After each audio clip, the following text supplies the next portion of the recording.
My precious child, stop scrolling. Do not dismiss this. God needs you to hear this before tomorrow morning. Because this message can't wait. Nothing will change your life more than this. Who gets the first word in your life? Not your fear, not your phone, not the world's noise. Me. Tonight, before you sleep, and again the moment you wake, use my weapon. 4 times. Only 4 times. Not as superstition, but as alignment.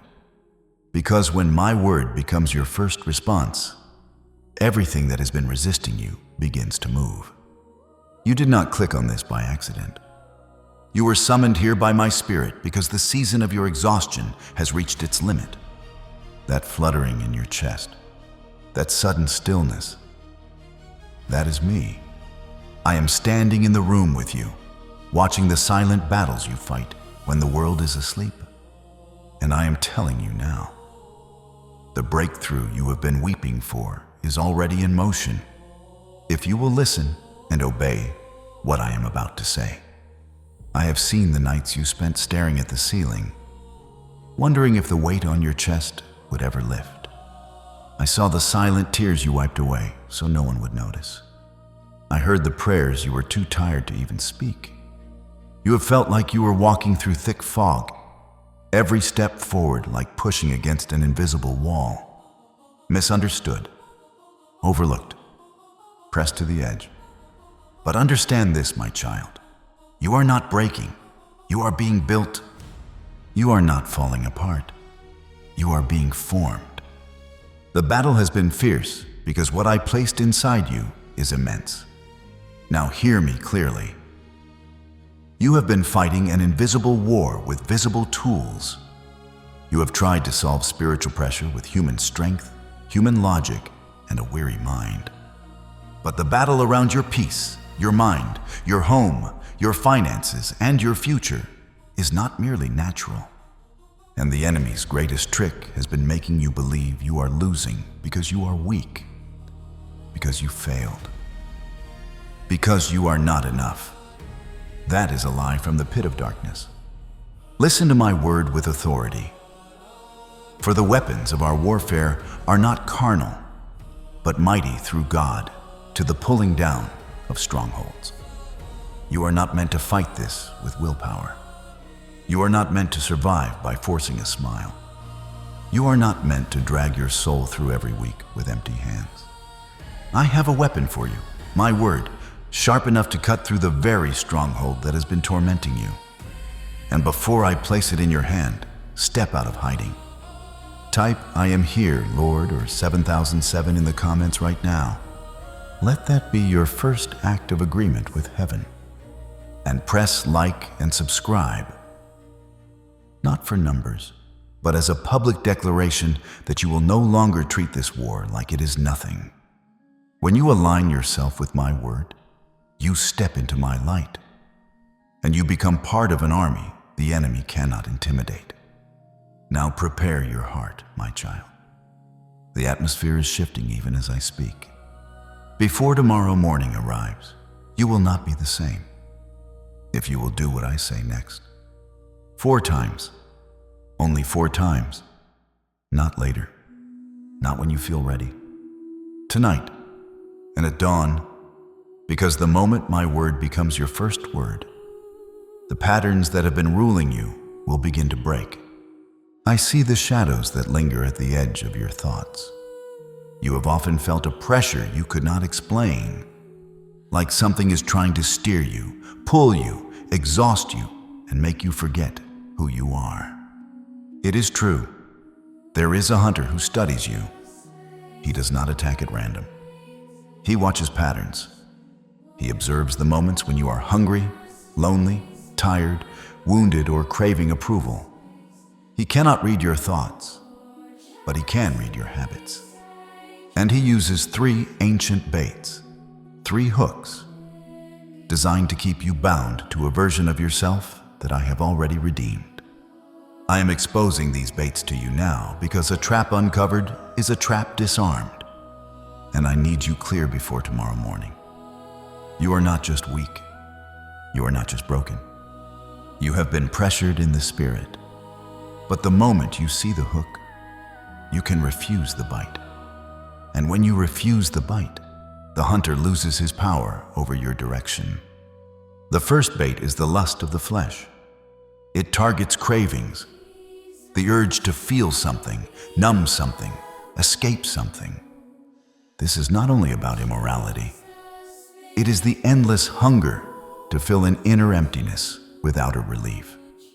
It whispers, "You deserve this. Just one more. Just a little comfort. Something to take the edge off." It tries to turn your pain into an appetite, and your appetite into a prison. It makes you reach for what soothes your body, but starves your spirit. And if you do not recognize this bait, you will keep feeding what never satisfies. The second bait is the lust of the eyes. It targets your focus, what you stare at, compare yourself to, envy, and believe you must have to finally be okay. It whispers, if you had what they have, you would be happy. If your life looked like theirs, you would finally feel worthy.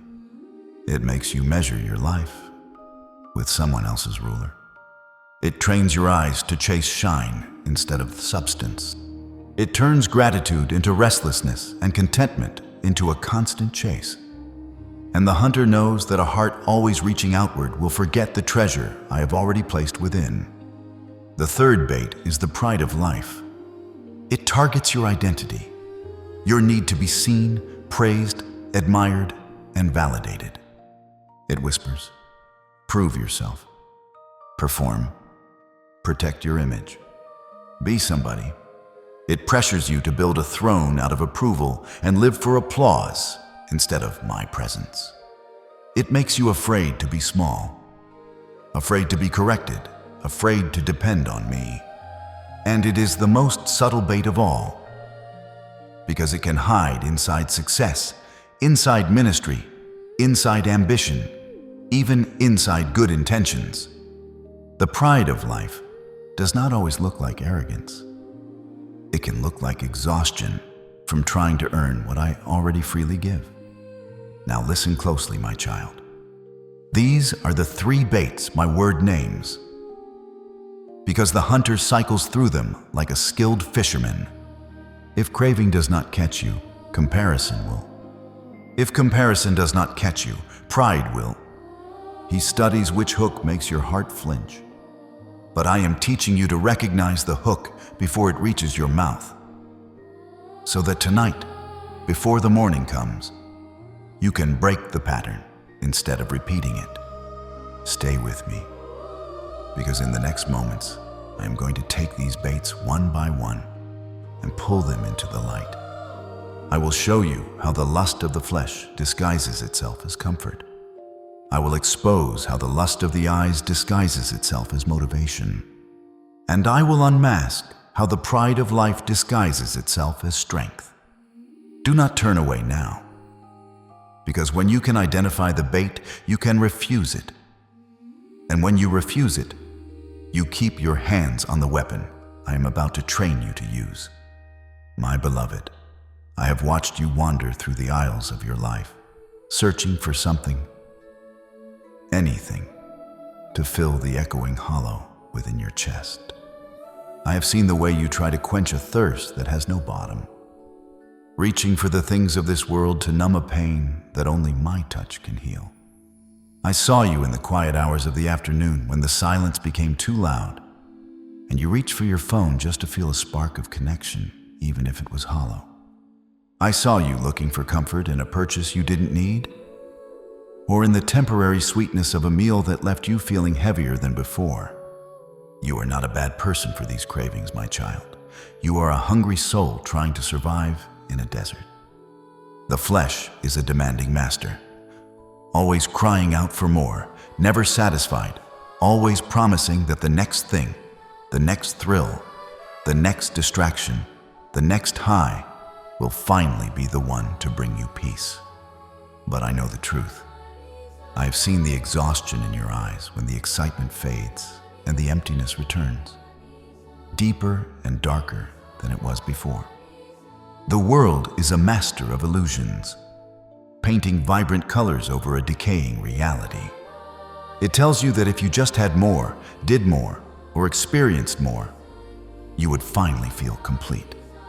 I have watched you fall into this trap, my precious one, scrolling through digital windows of other people's lives, hoping to find a fragment of joy to call your own.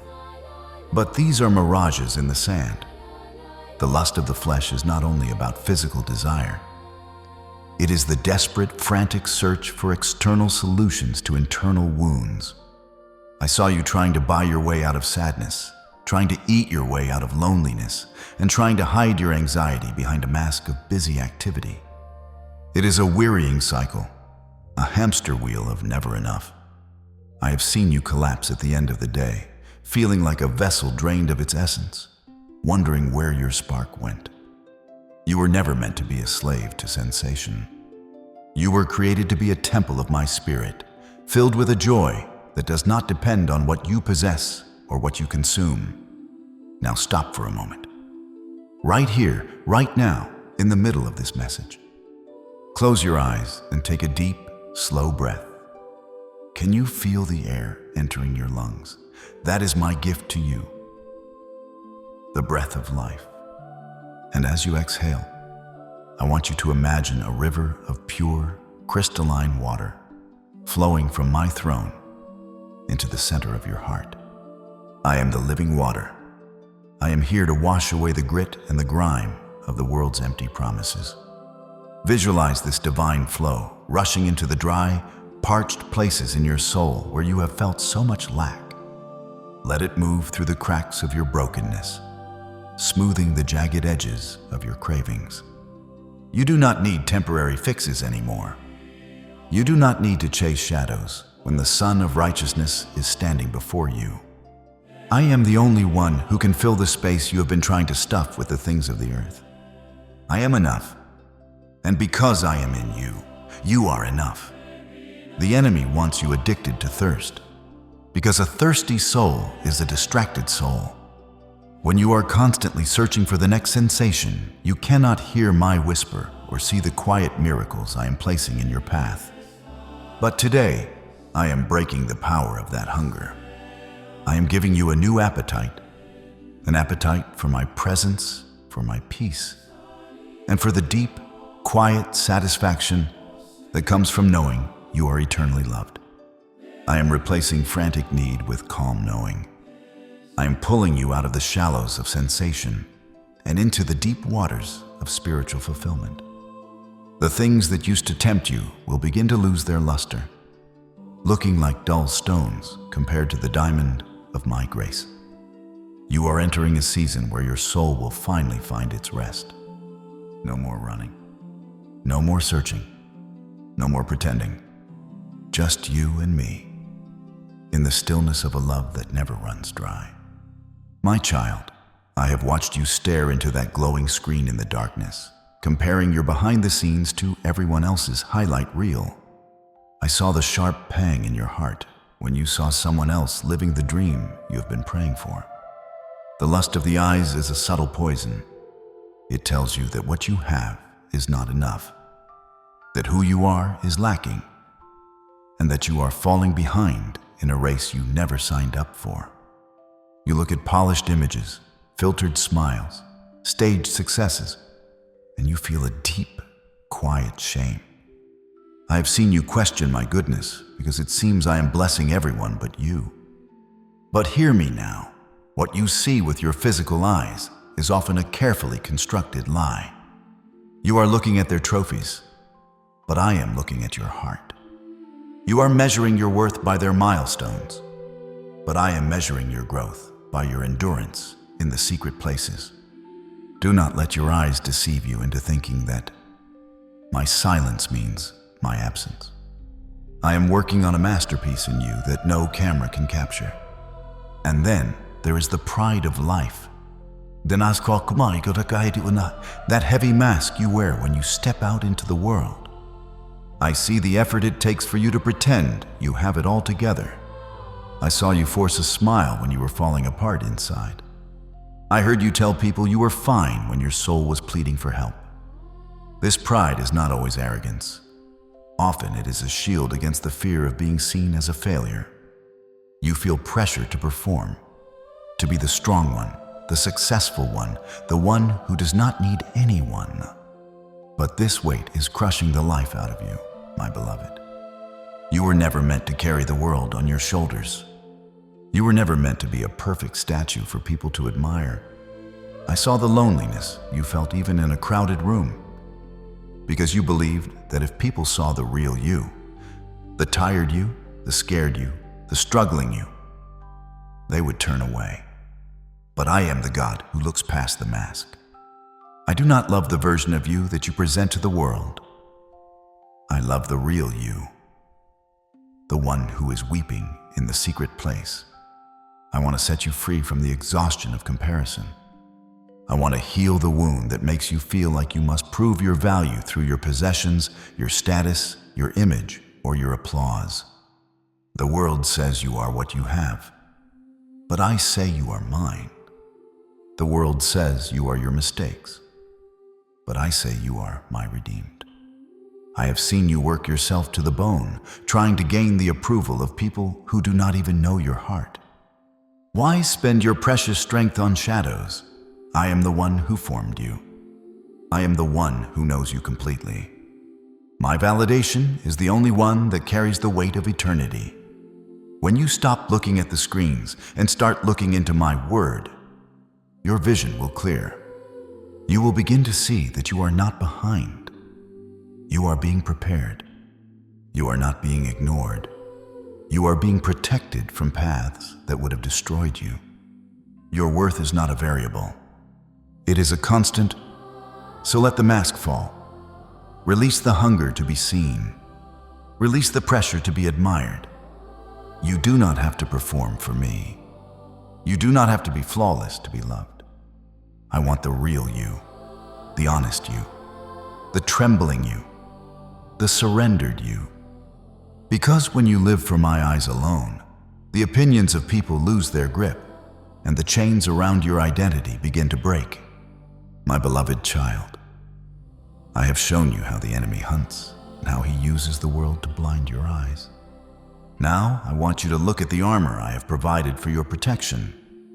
You have heard of the belt of truth that keeps you grounded, the breastplate of righteousness that guards your heart from the arrows of guilt, and the shield of faith that quenches the fiery darts of the wicked one. These are vital. They keep you standing when the storm is howling and the winds of adversity are trying to blow you away. But have you noticed something about this armor? Almost every piece I've given you is defensive.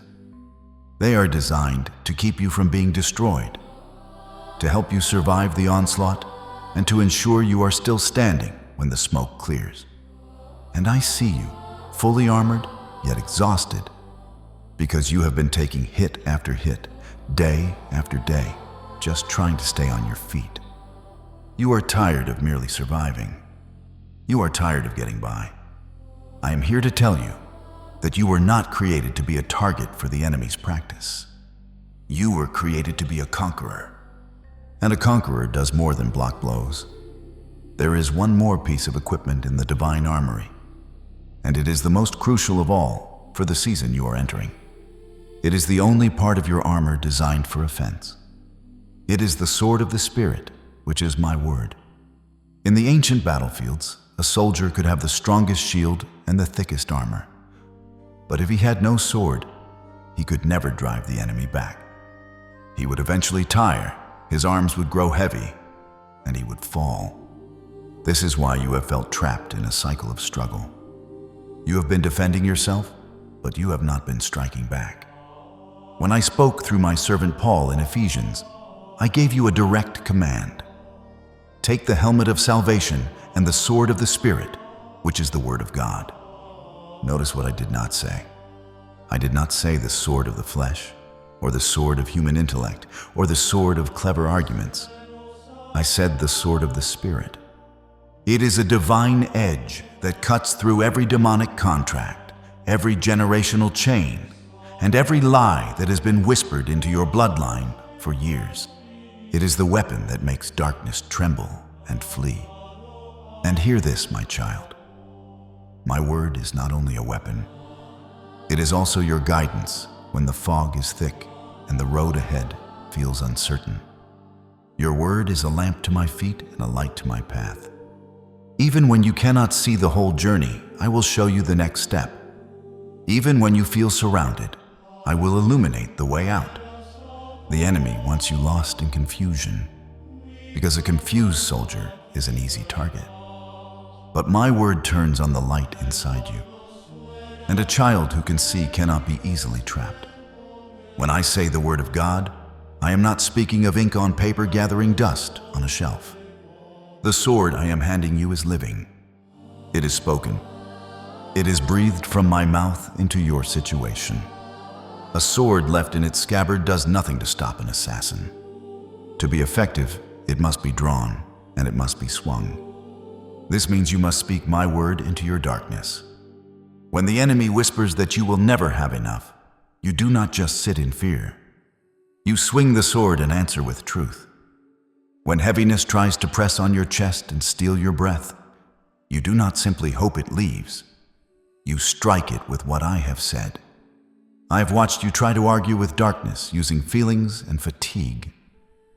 But emotions have no edge against a spirit of deception. Only my word is living and active, sharper than any double-edged sword. It reaches into the hidden places, divides what is false from what is true, and exposes what was planted in you that never belonged there. My word is the only thing in this universe that cannot be broken, altered, or defeated. It is the same word that commanded light to pierce darkness. It is the same word that spoke galaxies into existence and told the oceans where they must stop. And that same power now rests near your lips, waiting for you to use it. You have felt small, insignificant, and powerless. But when you speak my word, you speak with my authority.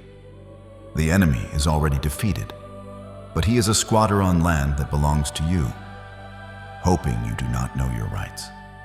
You use the sword to evict him. I am training your hands for war and your fingers for battle. You are becoming steady, not by avoiding the flames, but by carrying the word that consumes what tries to consume you. Do not fear the noise the enemy makes. You have the sword. Now, let me show you how to use it, just as my son did. My precious child, I want you to walk with me back to a place of scorching heat and absolute silence. The wilderness where my son, Jesus, stood alone. I saw him there, weakened by 40 days of fasting, his body trembling with hunger and his lips parched by the desert wind. In that moment of extreme vulnerability, the enemy did not come with a loud roar. He came with a subtle, mocking whisper, just as he does to you when you are at your lowest. The tempter looked at the stones on the ground and said, "If you are the Son of God, tell these stones to become bread." It was an invitation to use divine power for selfish, temporary comfort. But Jesus did not engage in a long debate. He did not explain his feelings or complain about the heat. He simply drew the sword. He looked the darkness in the eye and declared, "It is written, man shall not live by bread alone, but by every word that comes from the mouth of God." With those words, "It is written," the first wave of the attack was shattered. This is the blueprint for your victory. I have seen you trying to outreason your problems. I have seen you lying awake at night, trying to talk yourself out of anxiety, trying to negotiate with the spirit of lack, trying to calm a storm by arguing with the wind. But you cannot negotiate with a liar. When the enemy tells you that you are a failure, you do not argue with your memories. You answer with truth. When he tells you your past has defined your future, you do not bow to shame. You speak what I have said. My son showed you that my word is not a suggestion. It is a verdict. The enemy has no rebuttal for truth. Every time Jesus said, "It is written," the devil had to shift his tactics because the light was burning him. So I am teaching you to stop speaking to your fear as if it is a judge and start speaking to it as if it is a trespasser. I am teaching you to stop describing the mountain to yourself and start addressing the mountain with my authority. Your voice, when joined with my truth, becomes a frequency the kingdom of darkness cannot tolerate. The wilderness was not a sign that Jesus was out of my will. It was the place where his authority was forged for the ministry that would follow. And I know you feel like you are in a desert right now, isolated, dry, under constant pressure. But listen to me. I did not lead you into the wilderness to abandon you. I led you there to train you. I am teaching you how to use your weapon when you have nothing else to lean on. When the bank account is low, when the house is quiet, when the body is tired. That is when the "it" is written in your heart becomes unbreakable. If you can stand on my word when everything around you is shaking, you will be steady when the season of your abundance arrives. You are not being punished. You are being sharpened. The enemy is terrified because he sees that you are learning the way of the master. I want you to realize that every trial you face is a test of which voice you will believe. The enemy will even twist scripture, using it like a weapon against your peace, just as he tried to do with Jesus on the highest point of the temple. But because my son knew the heart of the Father, he could not be deceived. That is why I am calling you deeper, not into information, but into intimacy with my word, so you can recognize the counterfeit whisper of the accuser the moment it enters the room. When you know what I have said about you, no lie can take root. You are entering a phase of maturity where you will no longer be tossed by waves of emotion. You will become steady, anchored in what is written, grounded in what is true.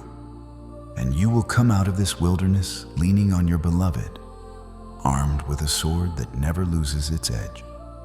My child, I want you to imagine a blacksmith's forge, filled with the scent of iron and the heat of a roaring fire. In the center of that shop stands a massive, ancient anvil. It has been there for generations, heavy and unmoving. Beside it is a pile of broken hammers, hundreds of them, shattered and discarded. Each one represents a person, a movement, or a season that tried to break that anvil. They struck it with all their might, blow after blow, making a deafening noise and then throwing sparks into the air. But when the dust settled, the hammers were in pieces, and the anvil remained without a single crack. This, my beloved, is the reality of my word in your life. My promises are the anvil. The difficulties you are facing, the sickness, the lack, the betrayal, the pressure, the doubts, are hammers. They are loud right now. They may be striking you with frightening force, but they cannot break the foundation I have laid beneath you. The hammer will break before the anvil does. I have seen you flinch with every strike.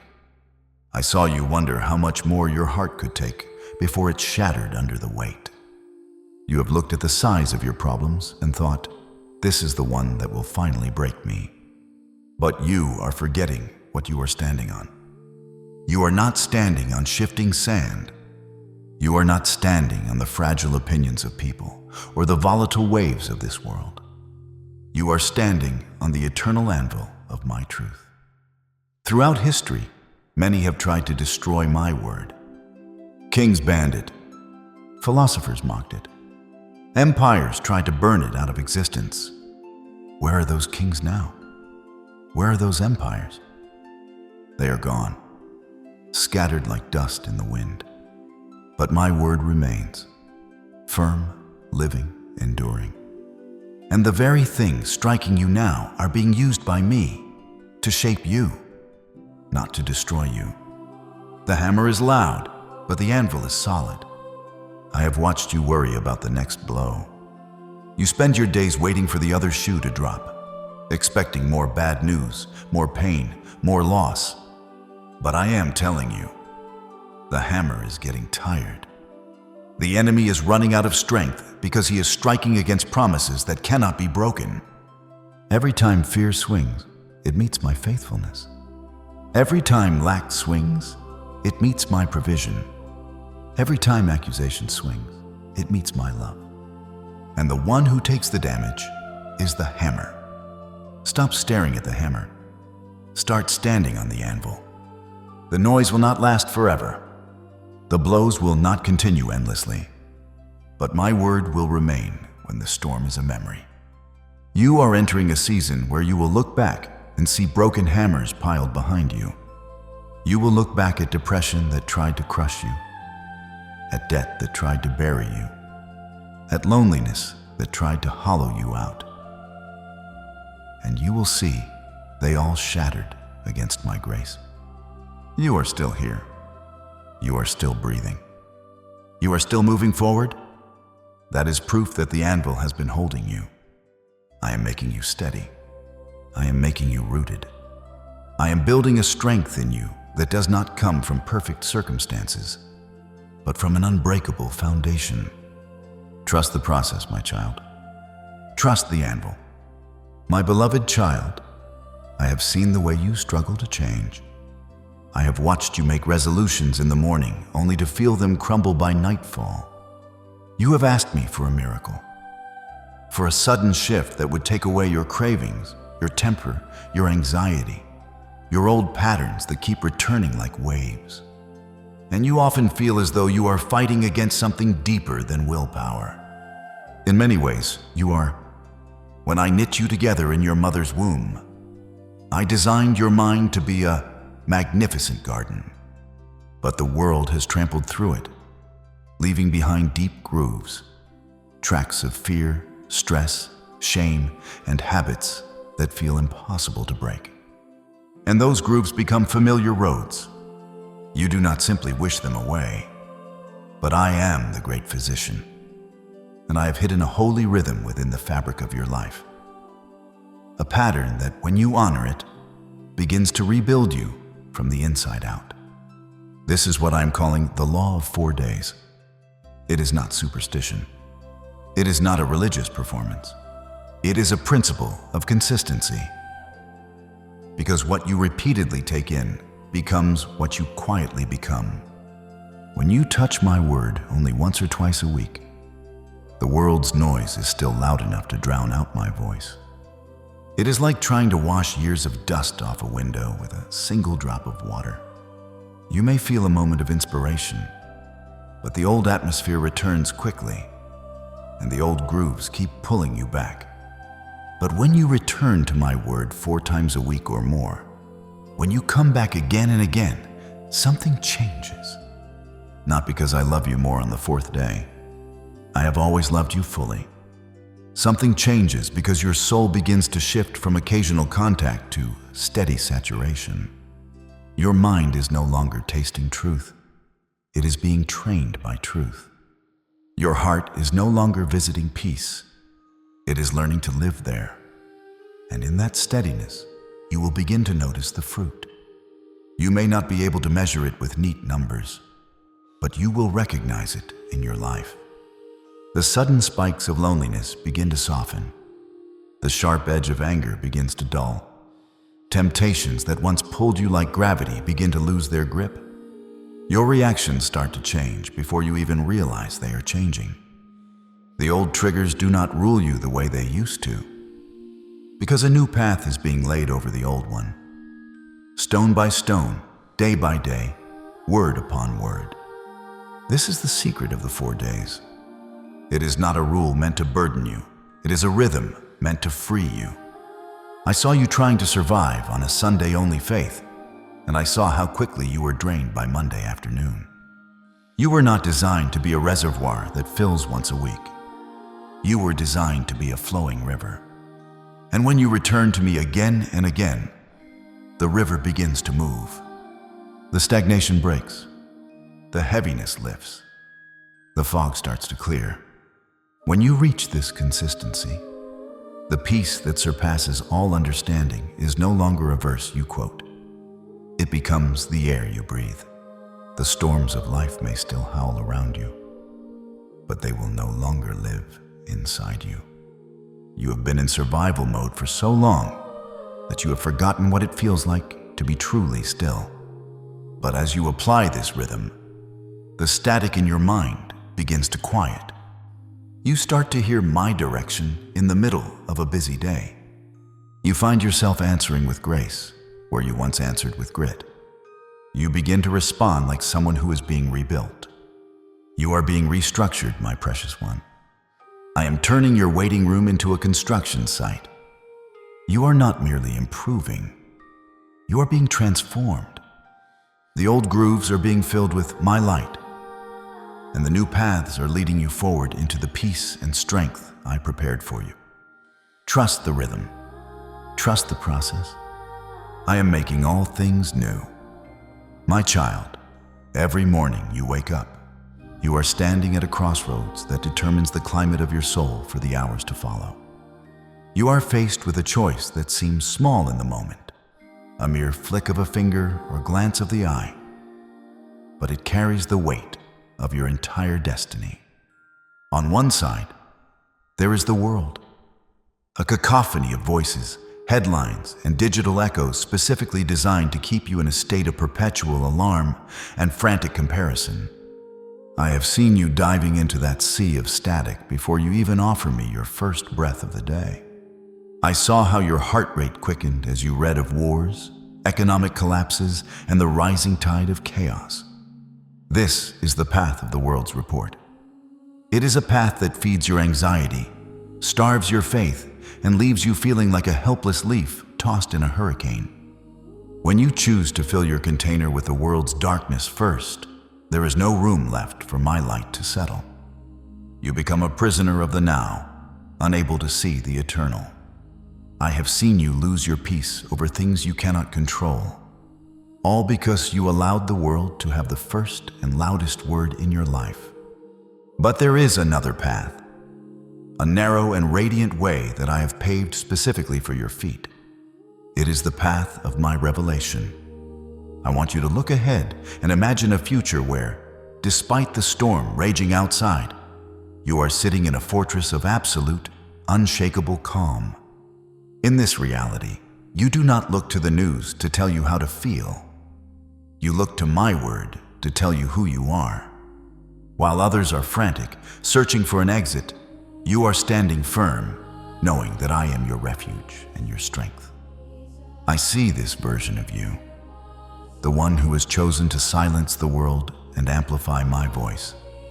On this path, you are not surprised by trouble, for you know that I have already overcome the world.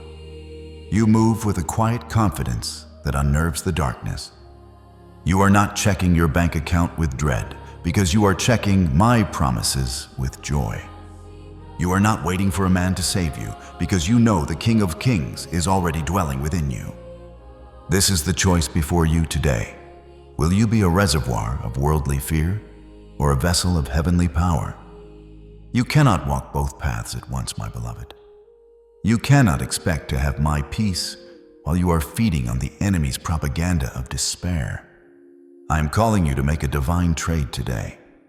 I want your undivided attention, and in exchange, I will give you my eternal perspective. I have seen the way the world tries to shrink your vision until all you see is your lack, your debt, and your pain.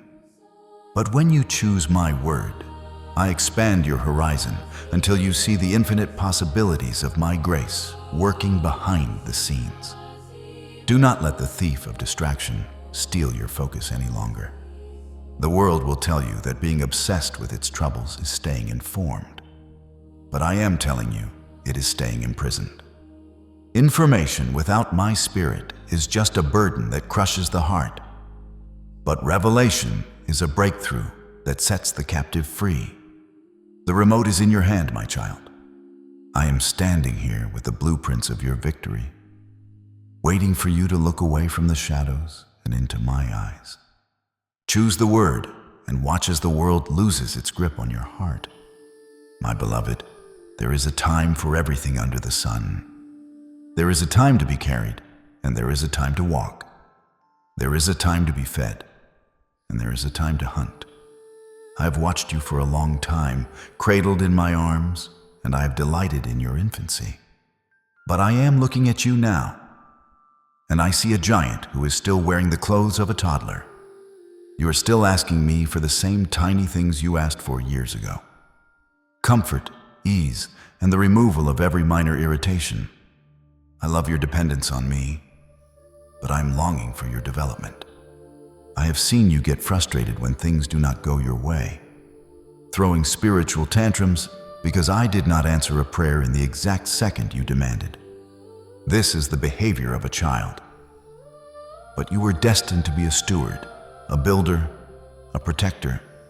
I am calling you to put away childish things, not because I am tired of your needs, but because the assignment I have for you is too heavy for a child to carry.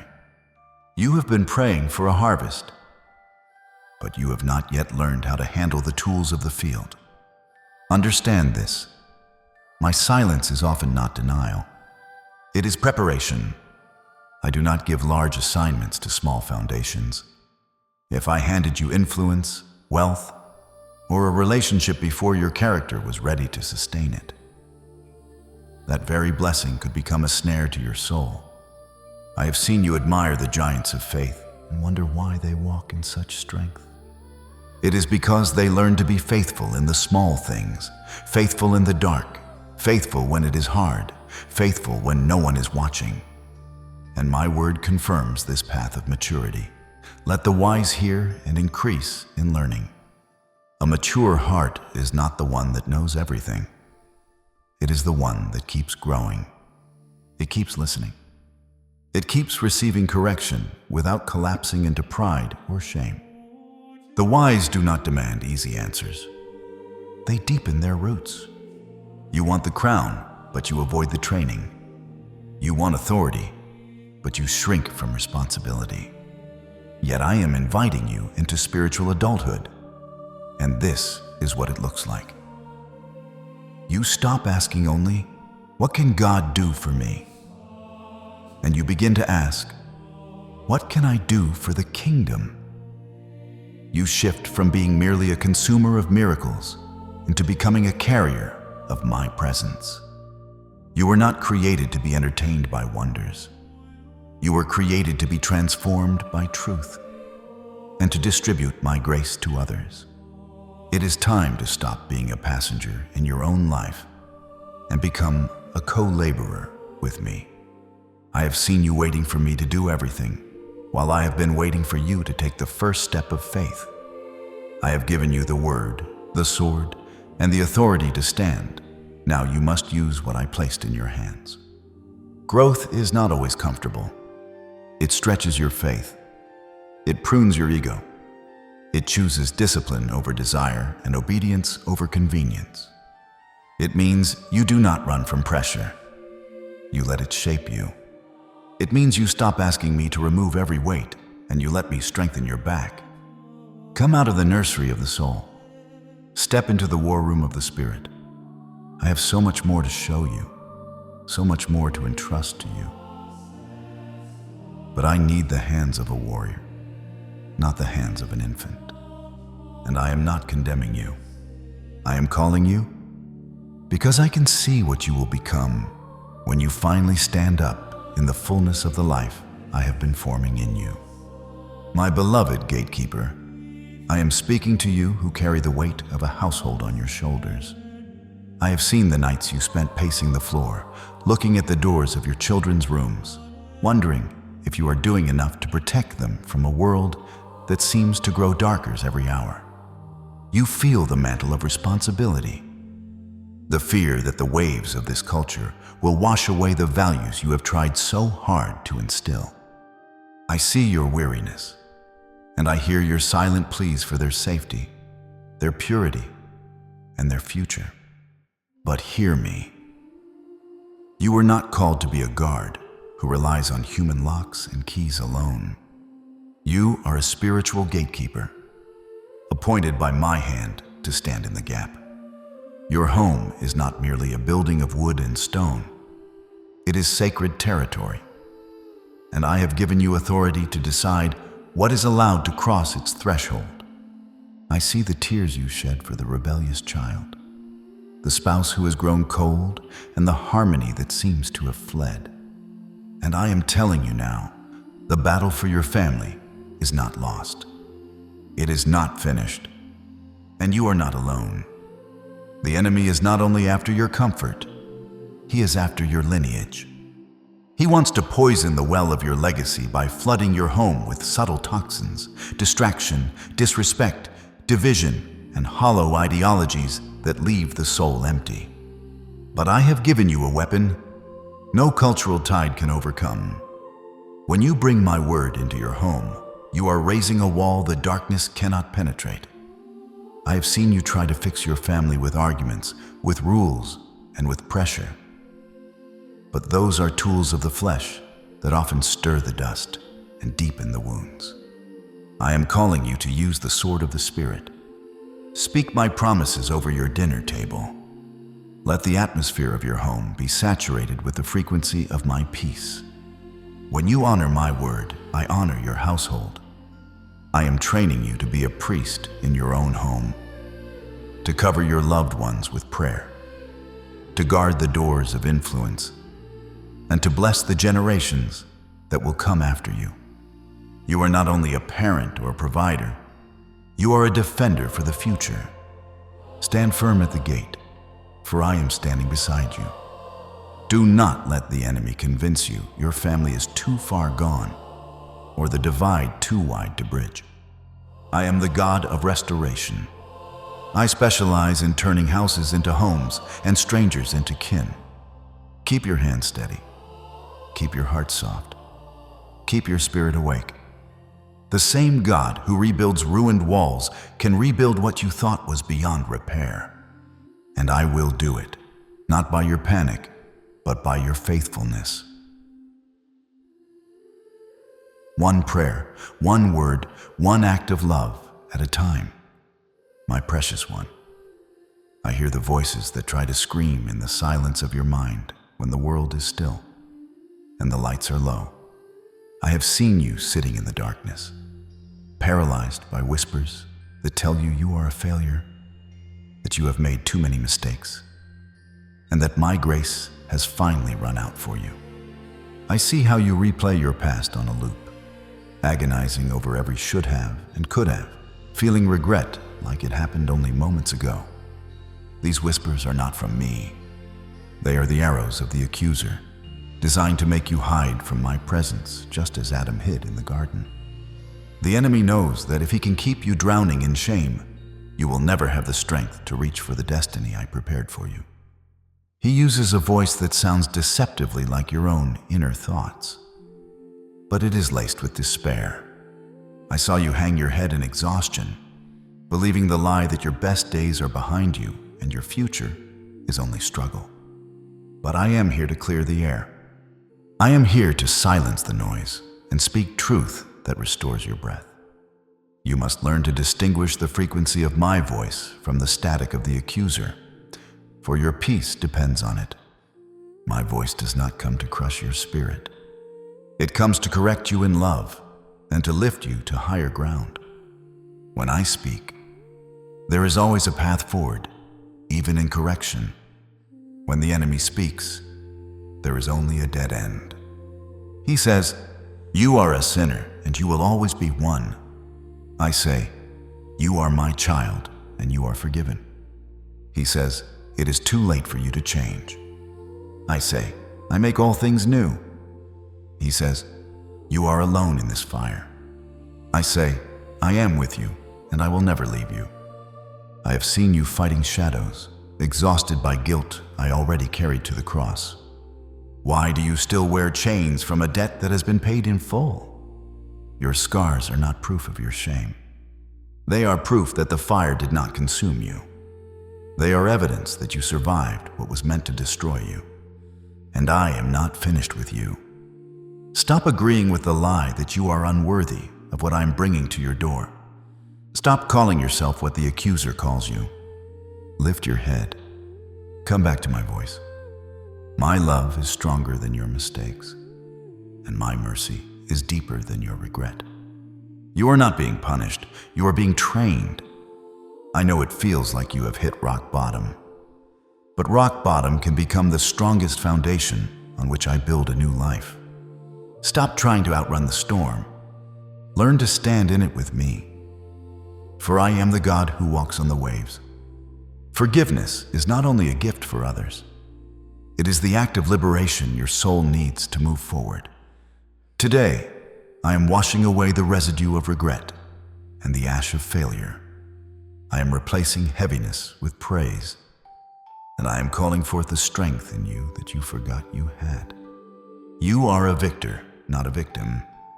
The whispers are losing their power because my truth is becoming louder in the deepest chambers of your heart. And understand this, my child. The silence you experienced was not abandonment. It was sacred space. Space where I was doing deep work you could not see. Trust me in the quiet. Trust me in the process. The enemy's best shot has already missed, and you are still standing. My beloved child, I have seen you searching for a quick fix. A single prayer that changes everything in a second. You look for a sign in the clouds or a sudden bolt from the blue. But the strength you truly need is not built in a fleeting moment of emotion. It is built in the hidden daily labor of your soul. I want to teach you the art of chewing on my word. In the natural world, I created creatures that ruminate. They take their food, they swallow it, and they bring it back up to chew it again and again until every ounce of life is extracted. This is what I am calling you to do with my promises. I have seen you read a verse and forget it by noon. I have seen you hear truth and lose its power by the time you reach the next room. That is like trying to run a marathon on a single grape. I want my word to become your instinct, your reflex, your muscle memory, and your very DNA. When the world strikes you, I do not want panic to rise first. I want truth to rise first. This is the exercise of the soul, the discipline of memorization, not as a test of your mind, but as a preparation of your heart for the moments you cannot predict. Every promise I have given you is a seed, but a seed left on top of the soil will be stolen by the birds of distraction. You must bury it deep, down into the soil of your inner life, where it can take root and grow. I have seen you let negative words take root for years. I am tired. I am broke. I am lonely. I am never enough. Every time you speak those words, you water weeds that choke your peace. Your words are seeds, my beloved. They build gardens or they grow thorns. So I am teaching you to stop agreeing with what is killing your joy. When negativity rises, do not feed it with your tongue. Instead, plant my truth until it becomes your language. Let my words sink so deep that it begins to define you. Because when truth lives in your mouth, it changes the atmosphere around you. And when truth lives in your heart, it changes the atmosphere within you. When you memorize my word, you are building a divine library inside your soul. In the moment of crisis, when you do not have time to search, to scroll, to ask, to look it up, my spirit will walk into that library and pull the exact promise you need for that exact second. So begin simply. Take one truth, one sentence, and repeat it until it beats in time with your heart. Let it become your breath. Let it become your answer. Let it become the first thing that rises when fear knocks at your door. As you do this, you are not only training your spirit, you are building a fortress. Storms may come, but they will not find empty shelves. Darkness may whisper, but it will meet a stored word. This is how you become steady. This is how you walk through valleys without being swallowed by them. Because the voice of the shepherd is not only around you, it is within you. You are not only reading the Word anymore, you are becoming someone the Word can live through. And when chaos comes, the world will wonder why you are calm. You will know why. Because my Word has taken residence in you. My beloved child, I have seen you sitting at the tables of the world, trying to satisfy a royal hunger with scraps of temporary pleasure and passing approval. I have seen you trying to fill an infinite emptiness with things that were never designed to sustain you. You have been feeding on the bread of anxiety and drinking from the cup of sorrow for far too long. I see the weariness in your eyes and the hunger in your spirit. A hunger for something real, something eternal, something that does not leave you hollow when the sun goes down. Today, I am pulling back the heavy curtains of distraction to reveal a feast prepared specifically for you. I have spread a table in the presence of your enemies, not to mock them, but to show them that you are mine, and that my provision for you is not limited by what surrounds you. This is not a table of harsh rules. It is a banquet of grace, a feast of wisdom, a celebration of your return to my heart. I am standing at the head of this table, and I have been waiting for you to take your seat. And I want you to see the book you have left closed on the shelf as more than a collection of ancient stories. It is the menu of my kingdom. It is nourishment for your mind and medicine for your soul.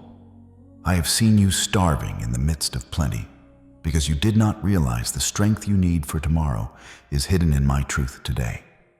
When you open my word, you are not only reading, you are dining with the King.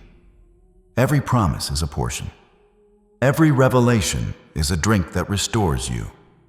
Every instruction is life, because it comes from the one who knows how you were made. I have seen you try to survive on scraps of other people's faith. But I want you to taste and see for yourself that I am good. I want you to feast on the certainty of my love until the voices of doubt are drowned out by the sound of my peace. The candles are lit. The table is set. Your name is already written on the place card. And the beauty of this banquet is that it never runs dry. No matter how much you take, the supply does not decrease. It overflows. I have seen you worry that you have asked for too much, that you have been too needy in your prayers. But in my house, there is no shame in hunger. The more you come, the more I delight to feed you. I am replacing the spirit of lack with the spirit of abundance. I am healing the orphan part of your heart that thinks it must fight for every morsel. And I am giving you the heart of a child who knows the Father's table is not a reward for the perfect. It is provision for the beloved. This is your turning point. You are leaving the desert of not enough and entering the land of more than enough. Your cup will run over, not because you earned it, but because I love you. The door's open, the light is on, and I am waiting, not with disappointment, but with welcome. Come and dine, my beloved one. We have traveled a long way together in these sacred moments. The atmosphere around you has shifted. Can you feel it? The weight that was pressing down on your heart has begun to dissolve in the relentless light of my truth. I want you to carry this one final revelation in the very center of your being. Heaven and earth will pass away. The stars will one day dim, and the empires of men will crumble into the dust of history. But my word, the very word I have whispered into your soul today, will stand forever. It is the only constant in an ever-changing world. I have not brought you this far to leave you. I did not wake you up this morning just to let you wander back into the shadows. Every word I have spoken over your life is a seed that is already germinating in the deep soil of your spirit. And no power in hell, no economic shift, and no human betrayal can stop the harvest that is coming. You are anchored in eternity now. The storms may still howl, but they can no longer move the foundation of who you are in me. I know the process has been painful, and I have seen the fire you walked through when you thought you were alone. I have counted every tear that fell in the secret places. But look at yourself now, my child. You are not the same person who started this message. You have emerged from your hidden season with a strength that was forged in the silence and the heat. I have used your suffering to produce an endurance that the world cannot understand. And that endurance has built a character in you that is finally ready to handle the weight of the massive blessing I am about to release. Real blessings are heavy, and I had to make your shoulders strong enough to carry the glory I am placing upon you. You are no longer a victim of your circumstances. You are a victor by my grace. The delay was never a punishment. It was my divine shielding, protecting you until your inner life matched your outer calling. Your scars are your credentials of authority. You have passed the test of discouragement, and now the door of your destiny is swinging wide open. This is the holy moment to seal everything we have shared. Do not let the thief of distraction steal the seeds I have planted in your soul today. I want you to lock this prophecy into your life forever, so that it may never be moved. Type Amen, or it is done in the comments right now to set the seal of heaven upon your destiny. This is your final act of agreement, a shout of victory that echoes through the spiritual realms and silences the accuser. I also invite you one last time to join this family of light. Press the like button and subscribe right now to ensure that you stay connected to my daily bread. By joining this community, you are surrounding yourself with the frequency of my word every single day, building a hedge of protection around your mind. Share this message with 3 people who are currently lost in the dark. Be the vessel that carries my light to their weary souls. When you make a sacrifice to help others find their way, I will make sure your own path is illuminated with double favor. Go forth now with your head held high, for you are my warrior, my child, and my chosen one. The enemy sent his best shot, but it was not enough because your house is built upon the rock of ages. I am going before you to level the mountains, and I am standing behind you as your eternal rear guard. Peace is now your garment, and my joy is your indestructible strength. Remember, as long as I am on the throne, your story has a triumphant ending. I am always with you, even to the end of the age. Stop stressing about the how and when, and simply live your life in the beauty of my presence. For the miracle you have been believing for is already on the way. The struggle is over, and the season of your singing has begun. It is finished. It is settled. It is done. I love you with an everlasting love that knows no end.